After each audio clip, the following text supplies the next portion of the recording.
जौनपुर से आजमगढ़ गोरखपुर तक जानेला, गोरखपुर तक जानेला, गोरखपुर तक जानेला। माई चौकिया के मंदिर में सब ही मन्नत मानेला, सब ही मन्नत मांगेला, सब ही मन्नत मांगेला। जौनपुर से आजमगढ़ गोरखपुर तक जानेला, गोरखपुर तक जानेला, गोरखपुर तक जानेला। माई चौकिया के मंदिर में सब ही मन्नत मानेला, सब ही मन्नत मांगेला, सब ही मन्नत मांगेला।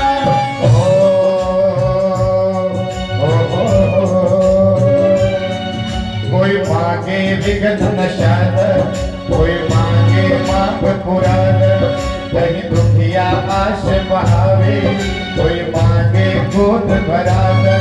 दरबार बड़ी आलाबा, बड़ी आलाबा, मन के भावे वाला बा, मन के भावे वाला बा। दरबार बड़ी आलाबा, मन के भावे वाला बा। एगो पूर्वांचल में भक्ति के विशाल भइल बा। ए माँ, पूरे पूर्वांचल में शक्तिपीठ का ऐसा धाम, ऐसी शक्ति का स्रोत देखने को मिलता है जौनपुर नगरी में। बिल्कुल मध्य में बसा शहर जौनपुर।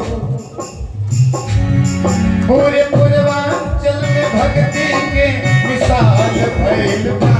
हमसे मत पूछा, कैसे पूछा, कैसे गइल बा। हमसे मत पूछा, कैसे पूछा, कैसे गइल बा। हम जागत नाही गइला, हम जगत नाही गइला, जबले धाम चौकिया अइला, धाम चौकिया अइला। संगत नाही गइला, जबले धाम चौकिया अइला। शीतल धाम चौकिया जौनपुर के साज भइल बा। हमसे मत पूछा, कैसे पूछा, कैसे गइल बा। हमसे मत पूछा, कैसे पूछा, कैसे गइल बा।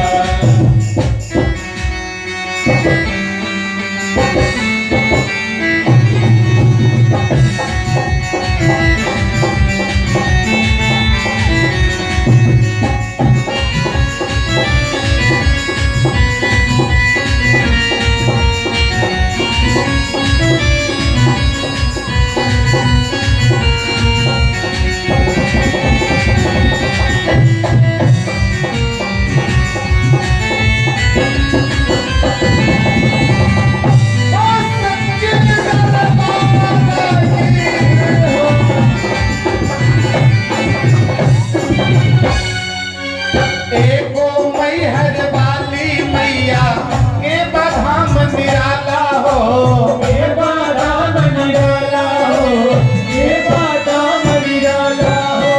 जौनपुर के यही मंदिर में भी दुख दर्द सुनाला हो, ये दुख दर्द सुनाला हो, ये दुख दर्द सुनाला हो। एको मैहर वाली मैया के बधाम निराला हो। ये बादाम निराला हो, ये बादाम निराला हो। जौनपुर के यही मंदिर में भी दुख दर्द सुनाला हो, ये दुख दर्द सुनाला हो, ये दुख दर्द सुनाला हो।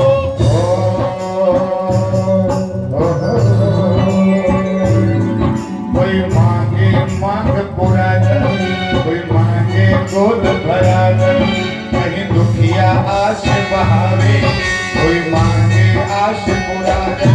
दरबार बड़ी आलाबा, मन के भावे वाला बा। दरबार बड़ी आलाबा, मन के भावे वाला बा। दरबार बड़ी आलाबा, मन के भावे वाला बा। दोनों मंदिर मिलके जौनपुर के शान भइल बा। चौकिया माई और मैहर माई, नदी के यही पार, नदी के वही पार। दोनों मंदिर मिलके जौनपुर की शान भइल बा। दोनों मंदिर मिल।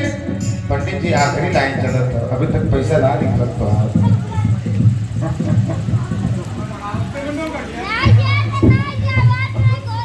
दोनों मंदिर मिलके जाओ करे से बोला ये गई बात।